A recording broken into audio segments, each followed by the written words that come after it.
Welcome everyone to A Tale of Two Cities, success stories implementing building renewable energy procurement policies. We are extremely excited to be presenting this webinar today. My name is Erin McDade, and I'm the Senior Program Director with Architecture 2030, and I'm the manager of the Zero Code Initiative. And along with our esteemed panelists who will be speaking to you today, I have a few members of the Zero Code team on this webinar with me. So I'd like to just give a quick shout out to Vincent Martinez, the President and COO of Architecture 2030, Jamie Jang, who's the Zero Code Network Coordinator, and Tiffany Kane, who is with Resource Media and is our outreach and communications partner on the Zero Code. So great for hopefully everyone to put some faces to some names about who's running this program at the national level. So like I said, we are incredibly excited and pleased to have the speakers that we have today to be presenting to you. We will be hearing shortly from John Dalzell from the city of Boston and Barry Hooper from the city of San Francisco. But before we dive into their presentations, I'm just going to give us a few logistical notes.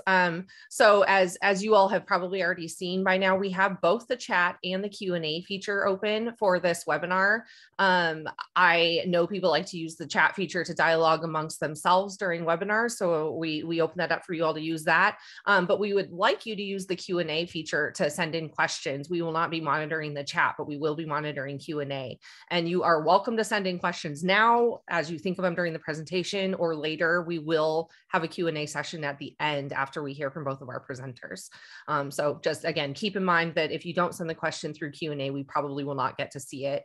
And the Q&A feature also has a boost option. So you can like a question to upvote it and boost it. So that way, if you see a question that you had that someone else already chatted, you don't have to repeat the question. You can just go ahead and like it, and it'll bring it up to the top. And if we, for some reason, do not have enough time to get to everyone's questions before the hour is up, then we will send personalized emails responding to your questions afterwards. All right. So while we are waiting for people to still be joining on, maybe I should have given us a couple more minutes here, but I want to make sure we have enough time for our speakers. We're going to do a quick poll just to get a sense of who we have on the call with us today, so that we can, make sure we're tailoring our talk and our question and answer to the appropriate audience. So for those of you who would like to, we have a poll up on the screen. Great. And I see a bunch of people are already participating in this.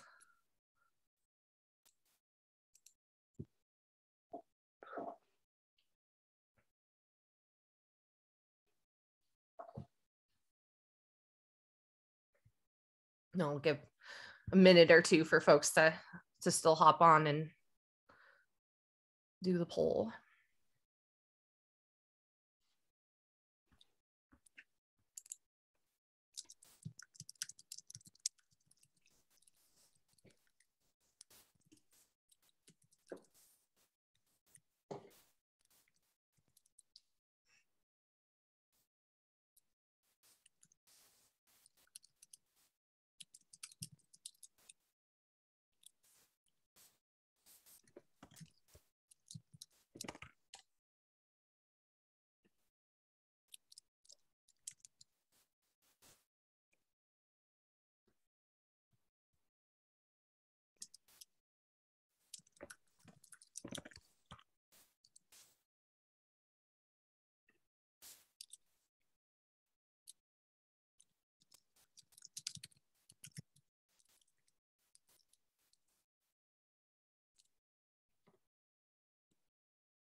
All right, it looks like the majority of folks have participated, so I'm going to go ahead and end this and let's look at our results here. Okay, awesome. So it looks like a lot of you are design professionals, which is fantastic. And then we have a set of community advocates, energy professionals, policymakers as well, which is great. And then some other groups, including 1 or 2 funders. Well, this is fantastic. I really appreciate seeing the policymakers, community advocates for sure, since that's the specific topic, but it's really fantastic to see design professionals also being interested in figuring out how to really do this whole zero carbon process, not just the energy efficiency. So it's really great audience makeup. So with that, let me set the stage just very briefly before I pass it on. When we're talking about zero carbon buildings, what we know is that every single zero carbon building will require 3 different things. It will require energy efficiency, it will require electrification or some other means of ensuring that there are no on-site fossil fuels being combusted. And then it will require the generation or procurement of renewable energy. And this is really what we are here to talk about today. The Zero Code Renewable Energy Framework is a framework for doing just that, for incentivizing or requiring the generation of renewable energy. And it is both an infinitely flexible and a plug and play ready framework that can be implemented throughout jurisdictions and across the country for pretty much any condition. And one of the most exciting things I think about the Zero Code framework is that there are so many pathways to adopting it. It is not just a framework that requires energy or building code intervention. And so we have a bunch of Zero Code resources online at this URL. Particular resource that's very valuable is called the Zero Code Pathways option. And it's a very easy to use diagram to figure out what of the many opportunities for adoption might be appropriate for your jurisdiction. And the 2 speakers we are hearing from today took 2 different pathways on the Zero Code, a city zoning pathway and a city ordinance pathway. Again, pretty interesting that neither of them are within the building or energy code. So I think it'll be exciting to hear about that. But really, before I pass it on, what I want to remind everyone of that is most exciting about this is that you are hearing from folks who are policymaking leaders who are actually on the ground, having the community meetings, having the meetings with councils and mayors, et cetera, to make the sausage and get these policies developed and implemented. And that's a pretty exciting opportunity to get to both hear from them and have a chance to ask them questions. So really looking forward to that and hoping all of us can take advantage of that. So with this, I'm going to now start with passing it to our speakers. So like I said, we're going to hear from John Dalzell from the city of Boston and Barry Hooper from the city of San Francisco. And we are going to start with John. And so John is the senior architect for sustainable development with the Boston Planning and Development Agency. And with that, I am going to let you take it, John. Great, Erin, thank you so much. And thank you for the introduction. And thank you all for interest in this work and I'm sure for all the work that you're doing to reduce carbon emissions and impacts from the built environment. Let's jump right into things, Erin. Next slide, please. So we're a little bit downstream, but let me quickly bring you up to the origins of this story, and that is that our mayor has committed Boston to being carbon neutral by 2050. And then in response to that, we have updated our climate action plan with a wide range of policy and various actions to support movement toward those goals. One of the specific actions was to update our existing green building zoning, that's Article 37, to include a zero net carbon building standard. This is also being done in conjunction with updating our building performance standard. So at a point, I'll connect the 2 different policies. There's some other parts to this update, including lowering the applicability threshold so that we're capturing more building projects, increasing our green building requirements to LEED Gold. Again, aligning our, BERDO is our building performance standard for existing buildings. So we want to make sure that our policies align. No big surprise, a new building becomes an existing building the day the doors open. And then we want to truly respond in kind to what we're asking of our development community by also updating our review processes and looking for how to more efficiently do our work. Next slide, please. Okay, some of the text is, do another advance, Aaron. There we go. So the secret here is we don't build anything. That's not entirely true, but for the most part, we don't build anything. And it's a good reminder that this work is really based in partnership. So when I point to all these great accomplishments that we're starting to see in Boston, including buildings that are getting permitted and built and completed now that are proving out both the zero carbon, zero code framework, but also the feasibility of practice. It is through partnership that we have great entities in the city who are building buildings. We have great designers, engineers, and architects who are working on these buildings and pushing the envelope every day. So we are quite fortunate in that even as we are still in the process of updating our zoning to the zero net carbon goals, we already have projects that we've permitted, that we've built, and in the case of the BU building, it's heading toward completion. So I'll talk a little bit about the particulars of the buildings, but pretty much everything we're seeing these days are LEED Gold or Platinum, that we're seeing amazing improvements in energy performance. So an office lab building that's breaking a 50% reduction in energy from code. It's pretty impressive for a heavy energy user typology. But we're also seeing our housing community, and especially our affordable housing community, truly lead practice with some amazing performing buildings. Next slide, please. So our current practices for our green building requirements are comprehensive. We do enjoy a lot more latitude in terms of what we can ask of building proponents.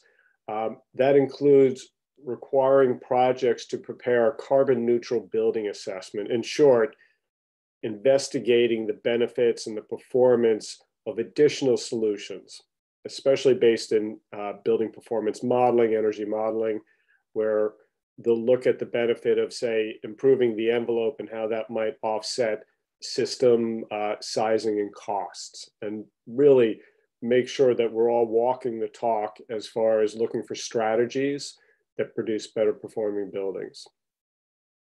Next slide, please. Through our zero net carbon building zoning initiative, we drilled into a framework that would work for us. And it's not at all different from what Aaron outlined as far as practices, but in our own terms, these are pursuing low carbon buildings. And truly one of the more complex aspects of this has been establishing building emission targets.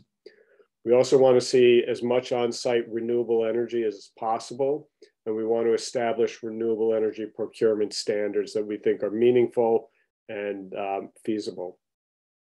The last piece, which was actually quite wonderful and not part of our original plan, was what we heard from our stakeholders is that we really do need to start to address embodied carbon in building materials. And so while our initial work plan set 4 technical advisory groups to work on this, we actually stood up a 4th to focus on embodied carbon.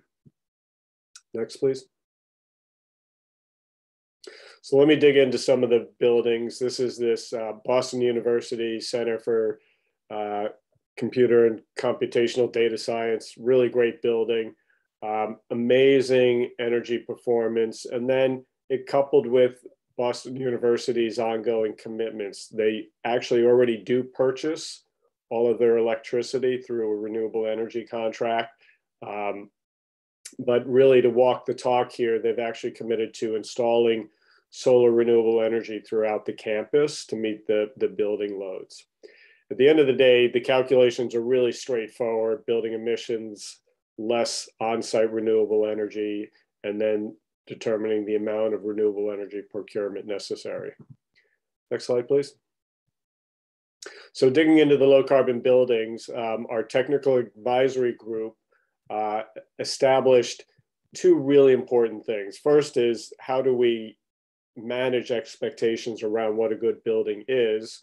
And then how do we keep those current? And so the targets I'll talk about shortly, but really I think it's important to point out that the recommendation was also to stand up an advisory group that can review these recommendations and particularly the performance targets on an ongoing basis.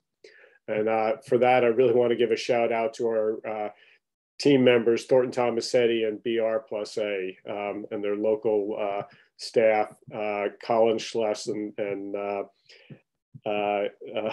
Jacob Knowles. Next slide, please. So I'm going to distill what is actually really complicated to a couple of key indices. Because we are working in zoning and we are not regulating through a building code, we are focusing, and this is right for us too, we're focusing on carbon emissions. We've introduced a carbon emission intensity. It's really a co-component to something like an EUI, with the difference being that it considers what fuels are being used in the buildings. This is important, especially as our utility energy mix includes more and more renewable energy over time. So even existing buildings will become lower and lower carbon emitting as the electric grid cleans up over time. What became clear to us is, of course, that buildings are so different that it's really hard to establish uniform benchmarks. And so what we did see is that for most buildings, a 40% carbon emission reduction was doable. It was a good target.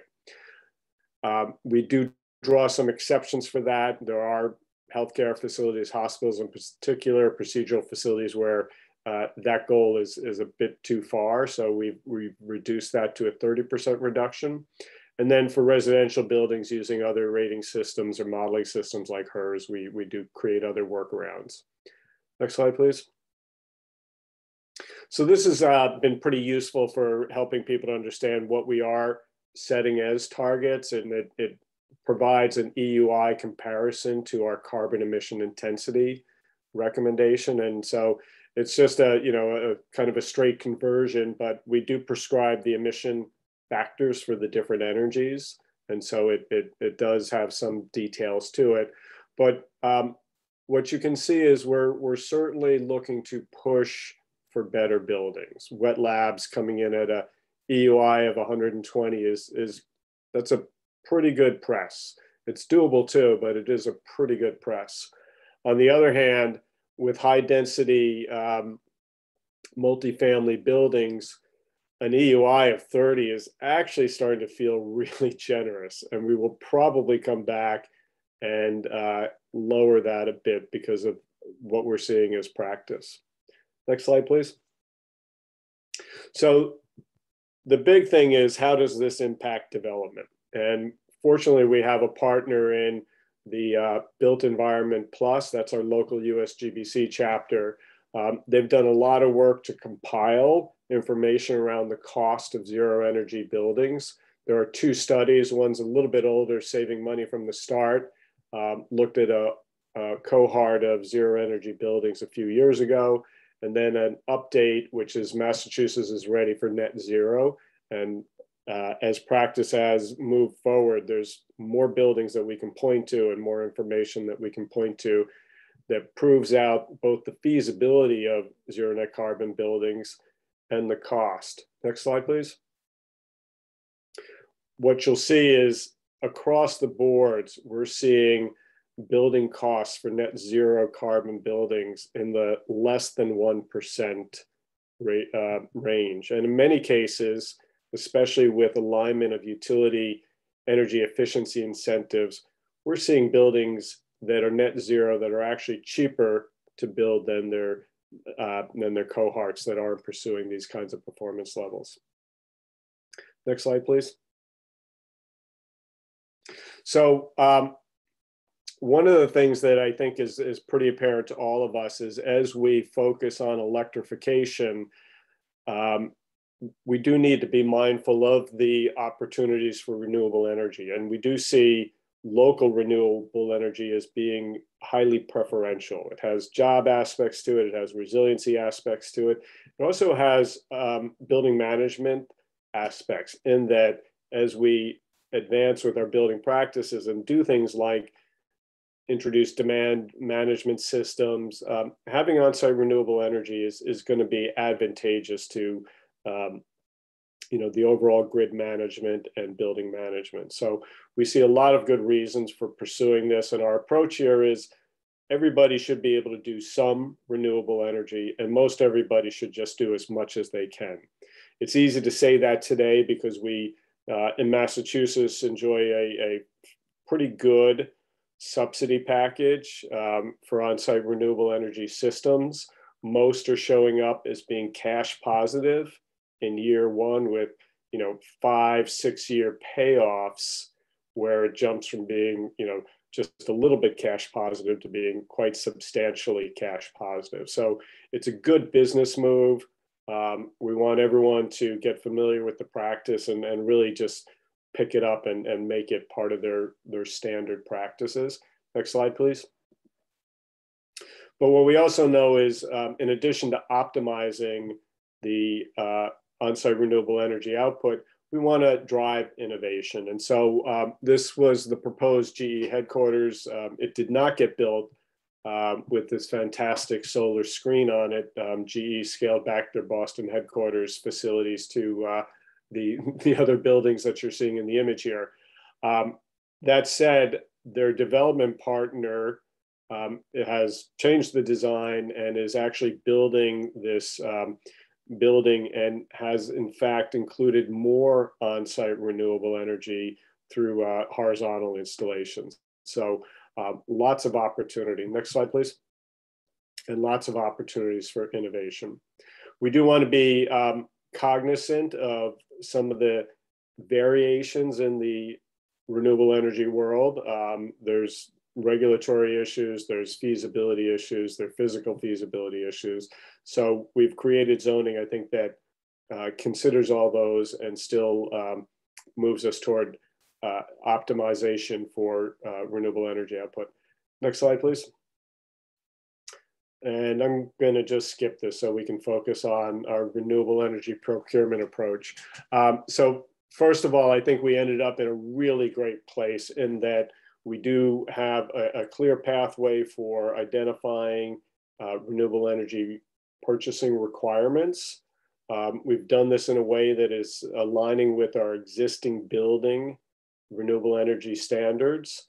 And we're doing this in a way that ensures projects are truly assessing what would be required of them while they're planning and are prepared to do that once they go operational. Next slide.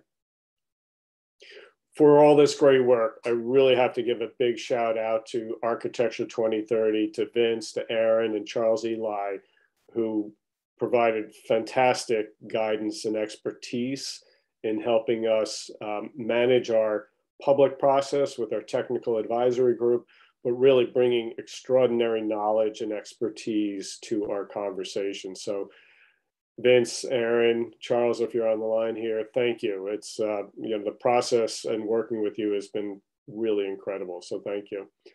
Next slide, please.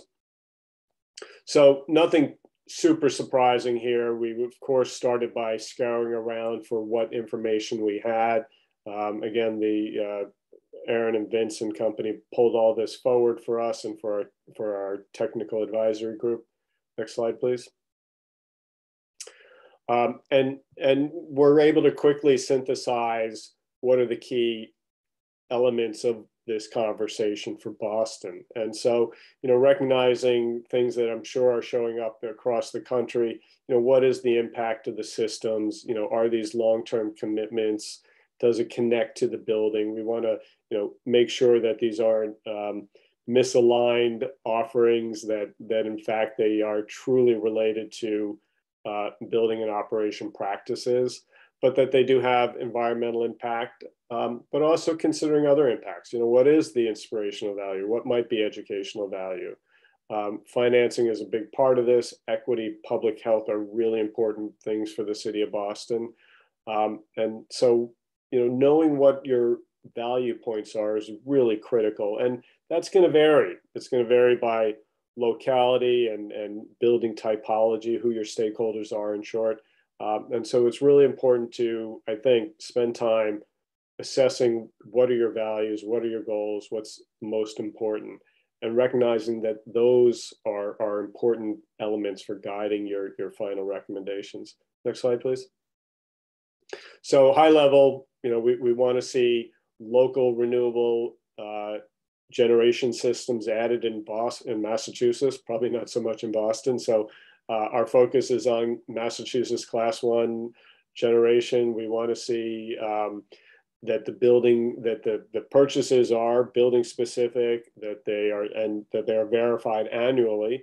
Unfortunately, because our building disclosure ordinance is an annual reporting, we have that mechanism already up and running. And we want to make sure that the RECs are retired on behalf of that particular building. Next slide, please.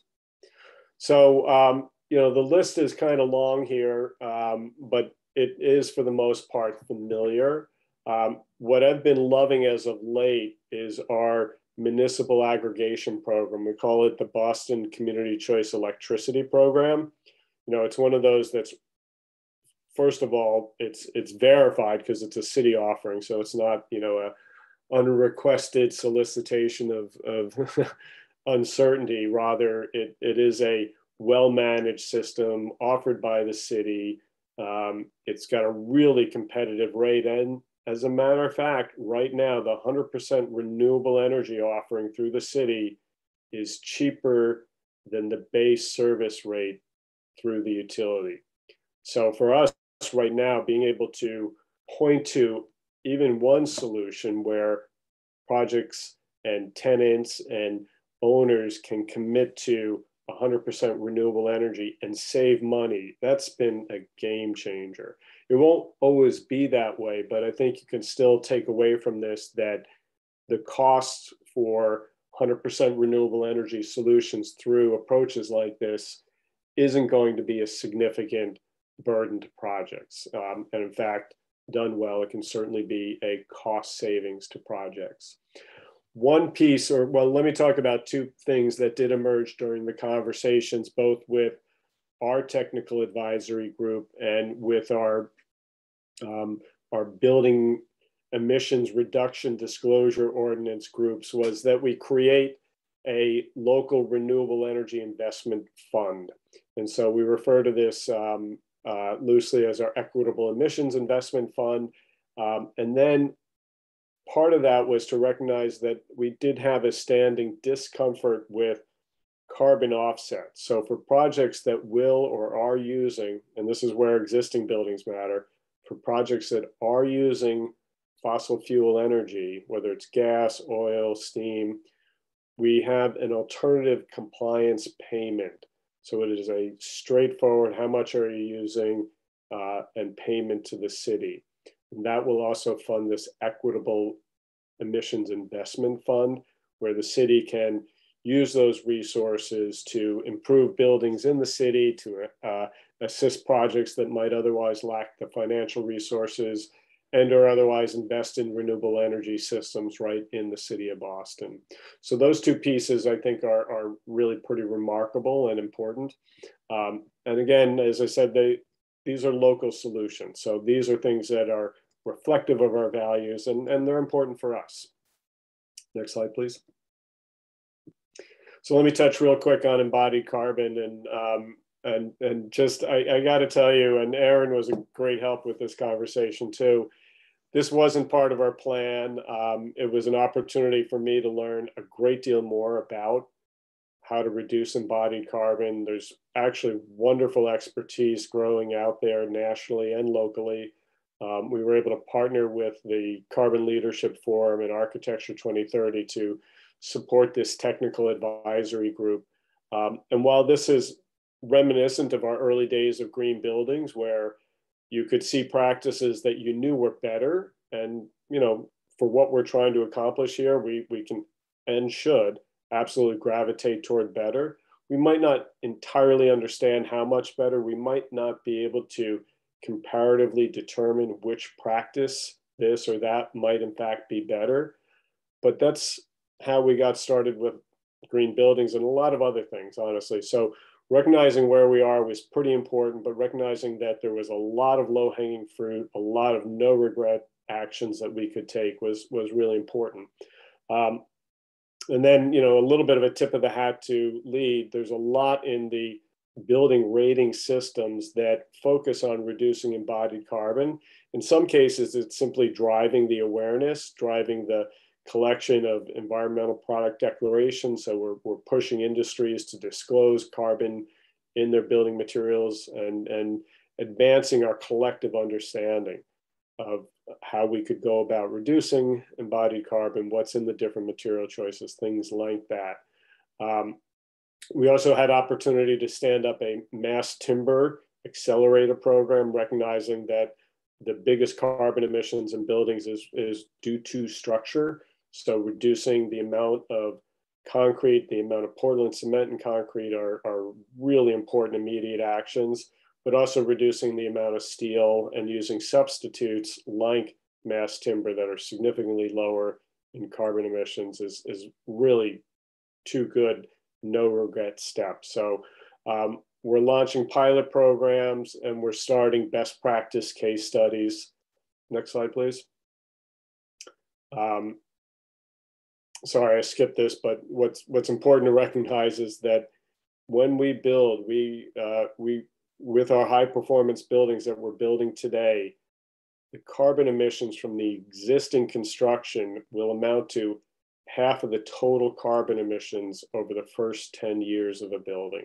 So as we get really good at reducing building operation carbon emissions, what really stands out is the embodied carbon that is released right at the very beginning of the project. So there's a real importance to addressing embodied carbon, and of course there's a lot to do.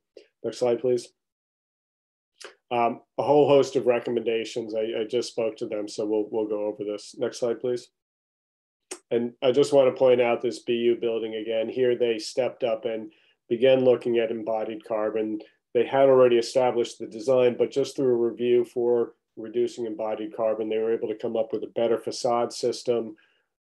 They specified concrete with the goal of reducing carbon in it, and that meant things like recognizing high early concretes have a lot more Portland cement, and if you don't need that, you don't buy that and you don't emit that carbon. Other strategies focused on replacing the Portland cement with other mixtures like slag, super grade, easy to do, low cost. They were able to cut the embodied carbon by 13% with no changes and no added cost. So there's a lot right there. Next slide, please. So with this, I'll pause, and I think we will transition to Barry Hooper, and I'll let Aaron introduce him. Thank you so much, John. That was really fascinating. I love that you were able to frame the renewable generation and procurement within the whole context of achieving zero carbon. You know, going back to that slide I showed at the beginning, it's and it's also really inspiring to see how the city was willing to start the process of taking on embodied carbon, which we know is incredibly challenging. So I am really excited now to pass it to Barry, because Barry, I mean, not only is it going to be interesting to hear from him, of course, but it's also just a very different approach than the Boston approach. And I think it's going to be great to be able to kind of compare the two. So let me introduce Barry Hooper, who is the Senior Green Building Coordinator with the San Francisco Department of the Environment. Barry, if you are ready, you can take it away. Thanks, Aaron. Yeah, I'm glad to join you today. My name is Barry Hooper, and I'm going to be taking a little bit higher level tour through recent policies in San Francisco. Let's go to the next slide. Really, you know, there's of course, a great deal of complexity in the carbon transition, but focusing on building operations really boils down to the three essential steps of the building being efficient, using renewable electricity, and using electricity for our building loads. And that's going to be the metaphor for today's discussion. Next slide, please. This is not a presentation about new construction, but I'll just mention it because it's important context.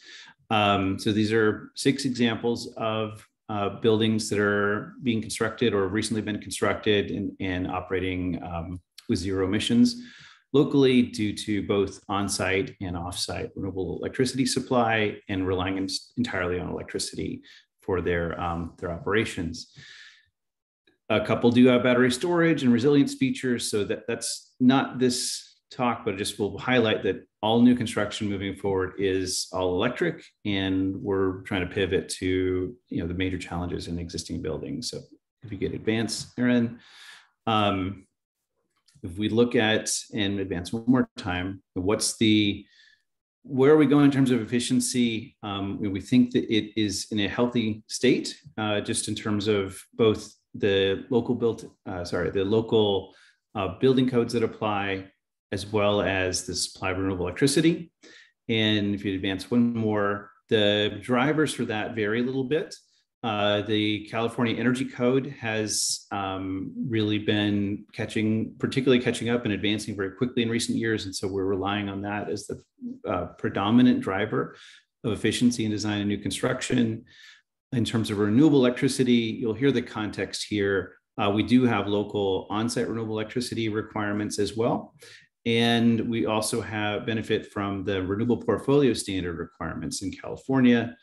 And then, as I mentioned, the most recent policy action was requiring new construction to be exclusively electric moving forward as of 2021. Next slide. But if we look at existing buildings, of course, they're by and large nearly all supplied with gas for thermal loads in California, and San Francisco is no exception. If you could go ahead and advance. So we have the same 3 steps we need to get through, and those steps, of course, the complexity of addressing them can be very different for different existing buildings. We could advance a high-level summary of the where we're at. Could you advance one more time, Aaron, please? There we go. In terms of addressing the 3 big steps, is in terms of efficiency. We have some evidence of progress in recent years, but definitely substantial room for improvement. That renewable electricity, as we'll talk about, is probably the aspect of this transition that is healthiest at the moment, and that electrifying everything is in the works, but that's really following and an upcoming set of activities. Go ahead and advance, please. And the drivers vary a little bit, but the efficiency, the California Energy Code does apply to alterations to existing buildings. And also like Boston, one of the cities that's had benchmarking requirements for quite some time. So public disclosure of energy consumption and good evidence that has been one of many influencers that have improved building performance. And at the same time, though, we're just beginning to have a real serious community discussion in recent years and prepare for upcoming policies to advance electrification. And for the maximum detail about where San Francisco is going with regard to electrification in existing buildings, I'd refer you to the recently published Climate Action Plan. This will not cover everything, and it will not cover some of the more comprehensive things that John took us through for Boston, such as the focus on embodied energy. So definitely check out the Climate Action Plan. Next slide. Looking just at renewable electricity, the story is that the grid here is a few years ahead of most of the rest of the country. So if we look at the US in 2020, about a quarter of overall generation was from renewable sources. In this case, I'm including large hydro as one of the contributors to renewable. That, of course, is regionally variable, whether that's how one might describe it. Just want to flag that. Please advance. If we look at California, primarily due to the renewable portfolio standard requirements that have been implemented over many years and continue to advance and aim for zero carbon electricity universally no later than 2045, 46% of all generation supplying all uses in California, including out-of-state imports, which is important for us to include because we import quite a lot of electricity. 46% was procured from renewable sources. And then if you could advance, we look at San Francisco, due to what I'll be talking about in the following slides, via the same metrics, 83% was procured from renewable sources. So we're really glad for the great efforts and successes of California and seeking to advance as quickly as we can to ensure that all electricity consumers across San Francisco both not only have access, but do transition to low emitting or no emitting sources of electricity. And so, just want to highlight why there are those big differences. If we look at this country, of course, the federal government, by and large, doesn't regulate the sources of generation. It's a state and regional matter, as well as in many cases, substantially influenced by the investments utilities have made over time and the resources that are available regionally. Next slide. We'll go ahead and advance once more. If we look at California, what's the difference? The two big drivers are, yes, the renewable portfolio standard applying to all types of utilities. So predominantly in California, electricity supplied by investor-owned utilities, private companies, but there also are a wide array of communities that are supplied by municipal utilities, so publicly owned. And layered on top of that, California is one of the, now I think 14 US states that have community choice laws allowing local governments to form enterprises to procure the generation of power to serve their residents' priorities and needs. And in California, those are predominantly, although not exclusively, formed for enhancing the renewable content of electricity generation. Next slide. And that is, go ahead, thank you.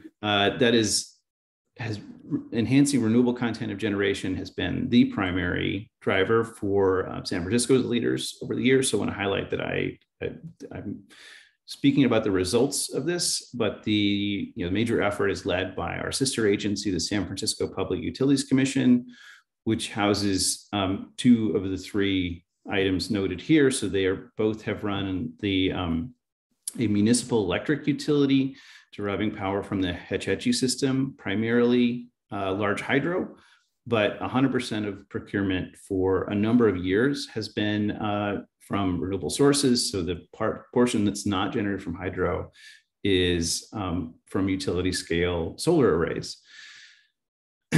In addition, the SFPUC also is the home agency or the partner for the Clean Power SF program. So that's San Francisco's Community Choice Aggregation Program.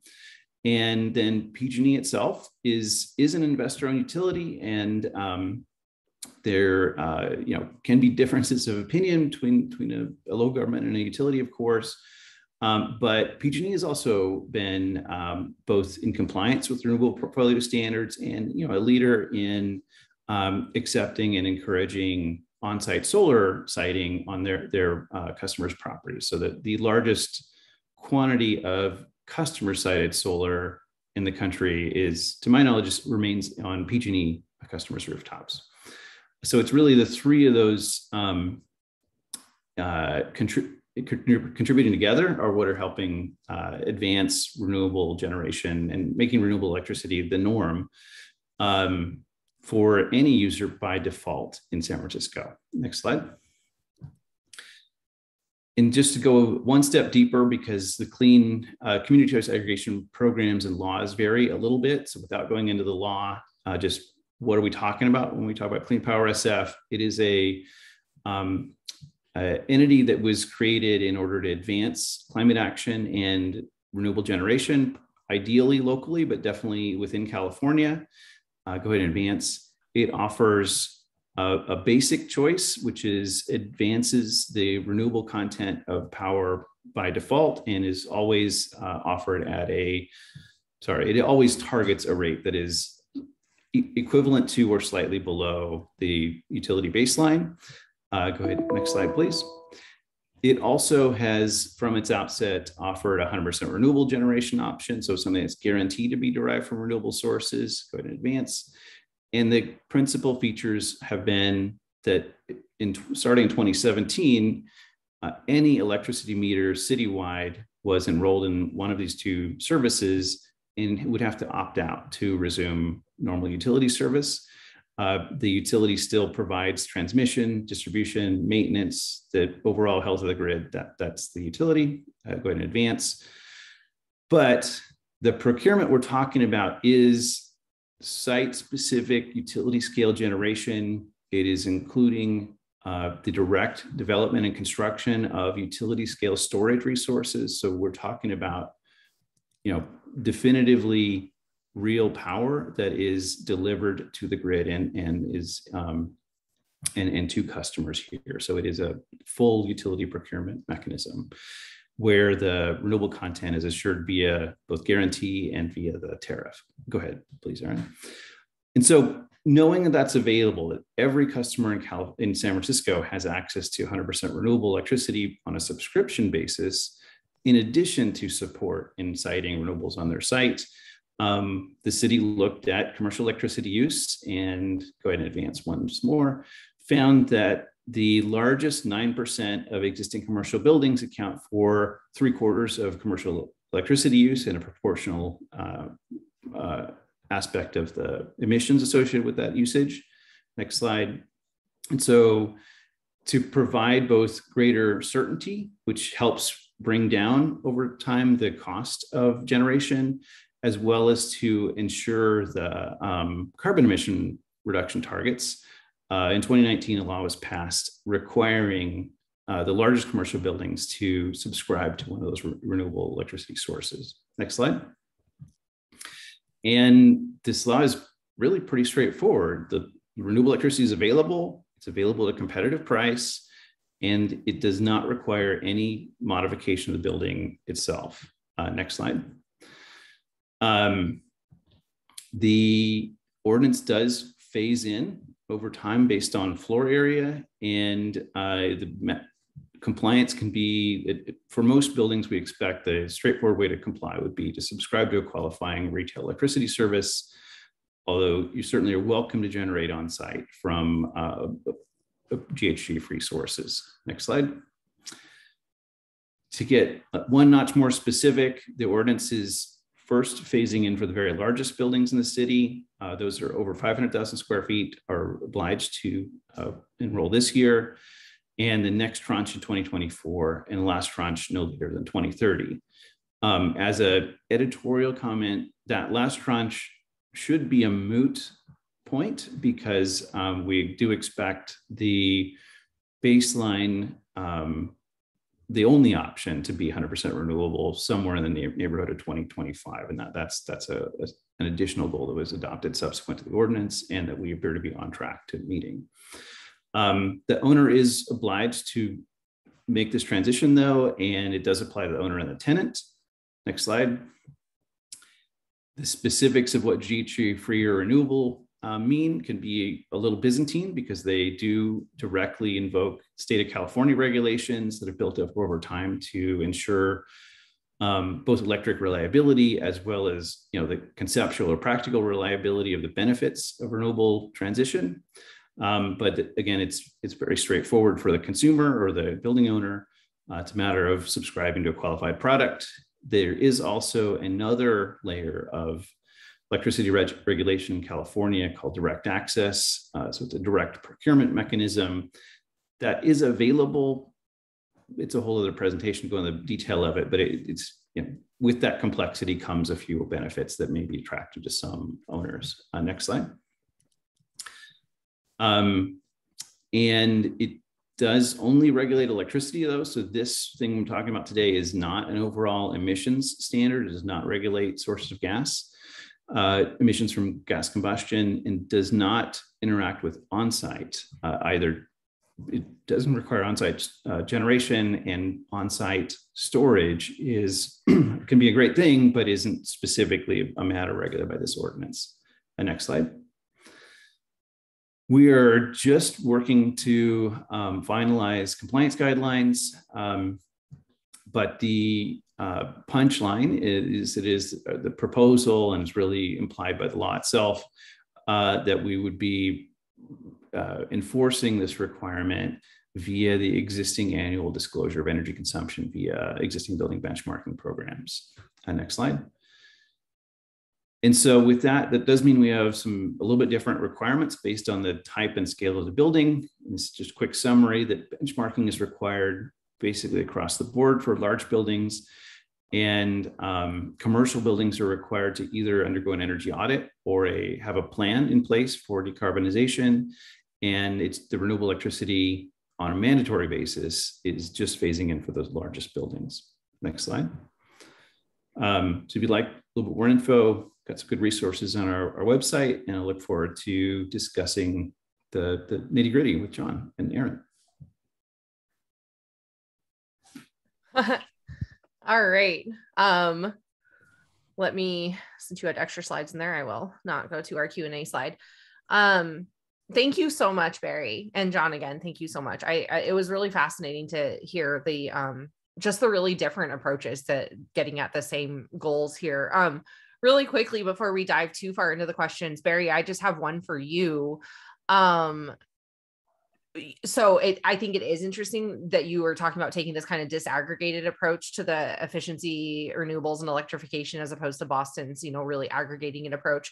Do you just have a sense off the top of your head, how much of an emissions reduction impact does just the renewable energy requirement for your commercial buildings have overall for most buildings? Sure. Depends on how you answer the question. answer the question. So the biggest source of emission reduction for San Francisco in the last 30 years has been this transition to renewable electricity on the grid. And so it has cut the emissions from the operation of buildings citywide in half by 50%. But that also means that most of that emission savings has occurred due to that transition. And so this final step is a relatively small step because that's what's remaining. And so it's more a matter of certainty than a big change in emissions. And that's also why the enforcement mechanism is comparatively light, and that it's really the subsequent the future actions where we're looking at how to address gas use in buildings where there's the substantial remaining emissions that's the next focus. Yeah, that makes sense. But it's pretty fascinating to hear that in theory, whether it's at the grid level, the utility level, or the building level, simply an offsite procurement or a renewable generation procurement policy can result in a 50% reduction in emissions. Okay.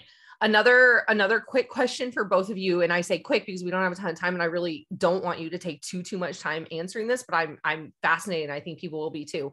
John, first, why did Boston choose the zoning pathway to approach this as opposed to building code, energy code, something at the state level? Sure. So actually, I think this is probably a pretty universal response, but the bigger the jurisdiction, this includes the International Energy Code, the more sensible we have to be about inclusion, right? And it's a great trade-off. The broader it is, the more you can include, but you have to be careful about where you set the bar so that it's not onerous. And so switch the scale and you get down to the city level, and we can actually set a pretty high bar. What's unique in Boston, though, is we do not have any control of the state building code. We have a very robust development review process that has long included environmental impact mitigation of new development. And we're able to readily employ that as a way of expressing our values around sustainability and carbon neutrality, but also really, again, working in partnership with development projects to find the best solutions. Aaron, I think one of the things that's kind of neat, and this is really perhaps one of the best lessons for everybody here, is finding what is your best path forward. And so, Barry, I love the focus on the renewable energy and how much impact that really has. For our focus on new buildings, one of the things we came to realize is being absolute about things wasn't going to get us as far. as keeping an eye on the single metric of carbon reduction. And by that, I mean, we see instances today where some amount of fossil fuel is probably the best path forward from an overall carbon emissions consideration. So heavy energy lab buildings, things like that, they're going to have some peak heating loads that just, it wouldn't actually make carbon sense to try and achieve with electric heat pump systems. And so allowing some of that has meant we have created a pathway forward for even our biggest building typologies. It's especially important for Boston right now, because I would say, like half of our new buildings, 5-6 million square feet every year are office lab buildings. So we want to be sensitive to that typology, but we are seeing that we can reduce fossil fuel in even those buildings, like 93%. So we've really gotten it down to a de minimis amount, but we've done so without getting into a battle about zero fossil fuels. I could certainly subscribe to that, but I think we would lose more on picking that explicit point to focus on than keeping our eye on overall carbon emissions. It's an important nuance. All right, Barry, same question. Why the ordinance route as opposed to another pathway? I think the similarity is taking the path that's available and building on it. And so the benchmarking is a kind of municipal or administrative code that we're adding to this aspect too, and it's because there was already a direct interaction specifically about energy consumption. So we're talking to the right person and getting most of the right data already, and this is kind of an add-on to that. Our all electric new construction requirement is in the building code, and does have a substantial carbon benefit, but legally it's rooted in public health and safety, that the having flammable and explosive material piped through all our buildings turns out to have some limitations. And so it's really trying to address that moving forward. And it's worth acknowledging the complexities that you brought up, John, that I really know very, very little about how to design a lab building in Boston, definitely. But at the same time, one of the features is we do have different climates. And so the main trick that we're not nearly as good at as we need to be as a society is taking advantage of the fact that the outdoor air is essentially the right temperature year round in San Francisco. And so we do see successful all electric labs being constructed both in the Bay Area and other areas in California, where it's just, I think, a little less complicated right now than it is in a hot, humid or high, heavy cooling even conditions. So use what we got. That's a really great point, and I think we have been the uniform thing is repressing, right? We find that it's not a consistent condition, though, in that multifamily residential, there's no need for fossil fuels. We've got great solutions, great building designs. We can do all of those buildings fossil fuel free and really well and very affordably, by the way. We're not spending any more money on this. In fact, getting rid of the fossil fuels not only makes sense for getting an explosive chemical out of your building, right? It's honestly, it's cheaper, right? And so we can do that, and I think we'll see that margin slide around. We are seeing some low energy intensity lab buildings that are going all electric, but we also have others that are really intended to be, wet labs, much more ventilation requirements, things that are more intensive, and those will be harder to deal with. All right. Well, we only have less than a minute till I should want to close this out, but we did have a couple questions come in. One that just came in at the end from Holly Towns is there any work being done on small buildings and on residences? I'm assuming this question applies to both of you, although obviously Barry, yours was explicitly focused on large buildings. Yeah, I mean, while we are not going to have a small residential annual disclosure requirement, or I certainly hope not, the renewable electricity is available to everyone in San Francisco. So I subscribe to the same programs for, the computer you're watching me on is powered by the same program that we were talking about. Yeah. Aaron, we did lower our our existing building ordinance to 25,000 square feet, and the same will apply for new construction.